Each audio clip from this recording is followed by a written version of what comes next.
आज की इस बहुत कहानी के माध्यम से आपको कुछ ऐसे तरीके पता चलेंगे जिससे आप धोखा खाने से खुद को बचा सकते हैं। दोस्तों, एक बार एक युवा लड़का जंगल के पेड़ों पर मुक्का मार रहा था। वह बड़े जोर जोर से मुक्के मार रहा था।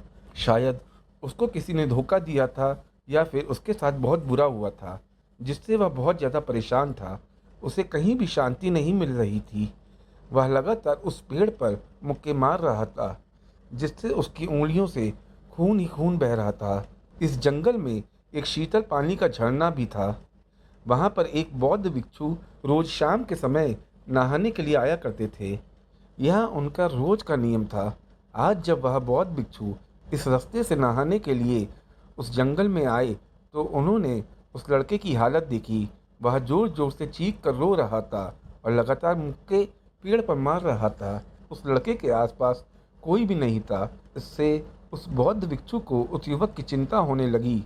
बौद्ध भिक्षु ने सोचा कि कहीं मैं इसे ऐसे ही छोड़ दूं तो कहीं ये आत्महत्या न कर ले।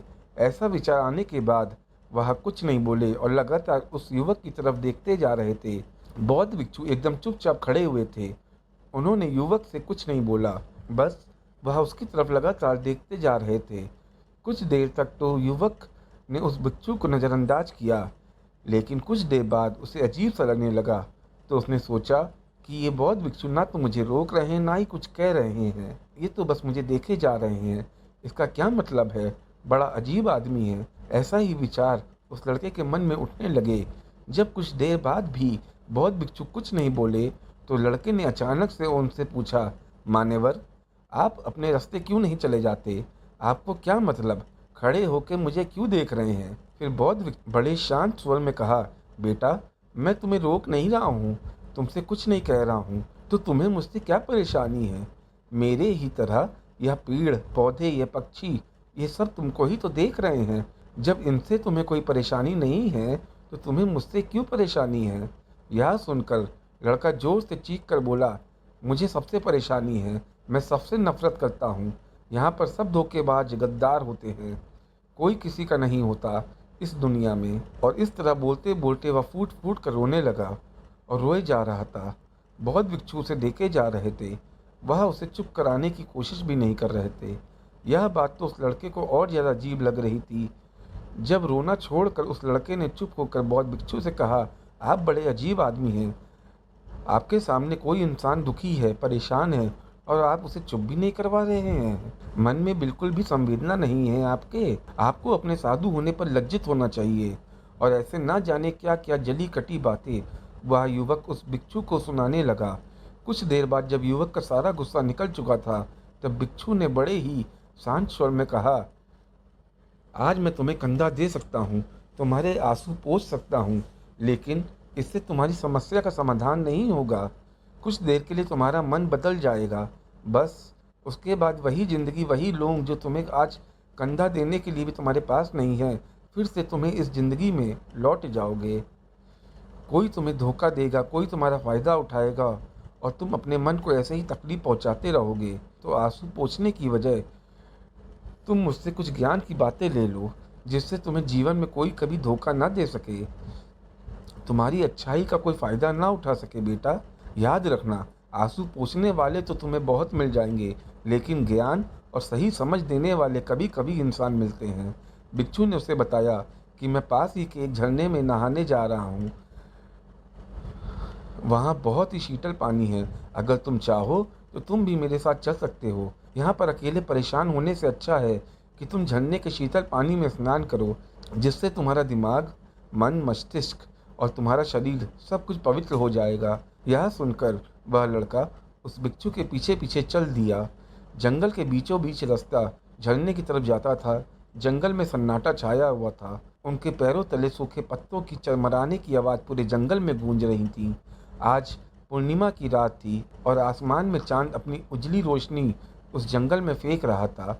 उस रोशनी में दोनों उस झरने की तरफ बढ़ते चले जा रहे थे। रास्ते में चलते चलते इस युवक ने भिक्षु से कहा, मान्यवर, आपकी ज़िंदगी तो मस्त है। आपको किसी चीज़ की कोई परेशानी नहीं है। आपको पता है कि दुनिया में कैसे कैसे लोग बसते हैं, कितने धोखेबाज, कितने मुख्तार, और सबसे बड़ी बात, अपने लोग ही धोखा देते हैं। जिससे हम प्रेम करते हैं, जिनको हम अपना मानते हैं, जब उनसे धोखा मिलता है तो कैसा महसूस होता है?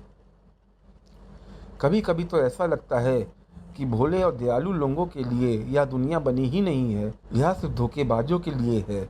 वही लोग यहाँ पर फूलते फलते हैं, वही आनंद से जीते हैं, और हमारे जैसे लोग जो दूसरों की सहायता करते हैं, दूसरों को अपना मानते हैं, वह हमेशा जीवन भर दुख में रहते हैं।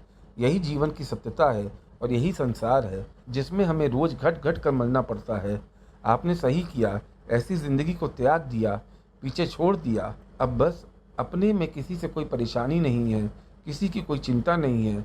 मैं भी सोचता हूँ कि मैं भी संन्यास ले लूँ, छोड़ दूँ इस दुनिया को।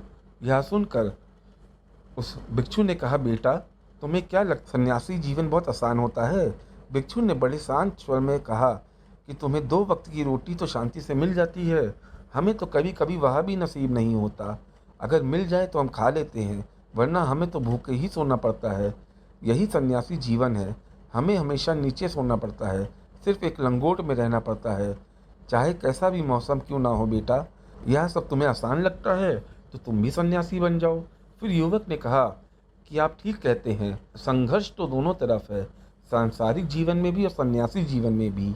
वैसे सांसारिक जीवन भी अच्छा है, लेकिन तब तक जब तक घर परिवार में सुख शांति बनी रहे, धोखा ना मिले, हमारे लोग हमारा फ़ायदा ना उठाएं, हमसे झूठ ना बोले, हमें धोखा ना दे, तो जीवन जीने का आनंद होता है, वरना तो जीवन नरक की तरह हो जाता है। फिर भिक्षु ने कहा, देखो संन्यास अपने मन से लिया जाता है। जब हमारा मन कहता है कि हमें संन्यास के मार्ग पर सफलता हासिल करनी है, आगे बढ़ना है, तो सन्यासी जीवन सफल हो पाता है। लेकिन तुम अपने घर से परेशान होकर, दूसरों लोगों से परेशान होकर सन्यासी बनना चाहते हो, तो तुम्हारा सन्यासी जीवन कभी भी सफल नहीं होगा। इससे अच्छा तो तुम सांसारिक जीवन में अगर कुछ तरीके, कुछ नियम अपनाओ, तो दूसरे लोग तुम्हें धोखा नहीं दे पाएंगे। सबसे पहले तो यह समझो कि धोखा उन्हें ही मिलता है जो भावनात्मक रूप से कमज़ोर होते हैं, जिनके दिल जल्दी पिघल जाते हैं, जो दूसरों को दुख में नहीं देख पाते। ऐसे लोगों के साथ धोखा होने की संभावना ज़्यादा होती है, क्योंकि कोई भी आदमी अपनी परेशानी बताकर, अपना दुख बांटकर तुम्हारा फ़ायदा उठा सकता है। क्या पता वह झूठी बोल रहा हो या वह दुखी होने का नाटक कर रहा हो, लेकिन आपको तो सच ही लगेगा ना। उसके कुछ समय बाद आपको पता चलता है कि आपके साथ धोखा हो गया है। उसके बाद आपका मन अंदर से टूट जाता है। इसलिए सबसे पहले इस बात का ध्यान रखें कि किसी भी व्यक्ति को यह एहसास नहीं होने दें कि आप भावनात्मक रूप से कमज़ोर हैं। अंदर से आपका दिल नरम है। अगर उन्हें यह कमजोरी पता चल गई तो वो कोई ना कोई जाल रच कर आपका फ़ायदा उठाने की कोशिश ज़रूर करेंगे। चाहे आप अंदर से संवेदनशील हों, दूसरों की मदद करने वाले हों, लेकिन किसी को एहसास नहीं होने दें। ऊपर से कठोर बने रहिए। जब लोगों को लगेगा यह आदमी कठोर है, तब वह लोग जो झूठे हैं, मक्कार हैं, वह आपके पास आएंगे ही नहीं। वह उन्हें चुनेंगे जो आसानी से उनके शिकार बन जाएंगे। दूसरी बात समझने की यह है कि हम बहुत जल्दी दूसरों पर विश्वास कर लेते हैं, और हमारा जल्दी विश्वास करने की आदत ही हमें हानि पहुंचाती है। 2 दिन तुम्हें किसी से मिले हुए होता नहीं है और तुम एक दूसरे के हो जाते हो, एक दूसरे पर पूरा भरोसा करने लगते हो। यह भरोसा तीसरे दिन टूट जाता है और फिर तुम्हें धोखा मिलता है और फिर तुम परेशान होते हो। इसलिए समय दो किसी भी चीज़ को, किसी भी रिश्ते को आगे बढ़ाने के लिए समय की ज़रूरत होती है। समय के साथ तुम्हें सामने वाले इंसान की अच्छाई और बुराई पता चलती है। तब तुम्हें पूर्ण रूप से पता चलता है कि इंसान वास्तव में कैसा है, अच्छा है या बुरा है, और वह कुछ समय देने के बाद ही होता है। इसलिए जल्दी किसी पर विश्वास मत करो, अपनी पूरी संतुष्टि करना। अगर तुम्हें लंबे समय तक किसी पर भरोसा करना चाहते हो, या किसी के साथ कोई संबंध बनाना चाहते हो, या कोई दोस्ती करना चाहते हो, या फिर किसी की मदद करना चाहते हो, तो इन सभी परिस्थितियों में तुम्हें यह ज़रूर पता होना चाहिए कि दूसरे लोग उस इंसान के बारे में क्या सोच रखते हैं। इसके बाद तुम जीवन में कभी भी धोखा नहीं खाओगे और तुम्हें कभी भी धोखे की वजह से पछताना नहीं पड़ेगा। इसी तरह की बातें करते हुए भिक्षु और वह लड़का दोनों जंगल से बाहर आ गए और अपने अपने घर चले गए। बोलिए जय श्री राम।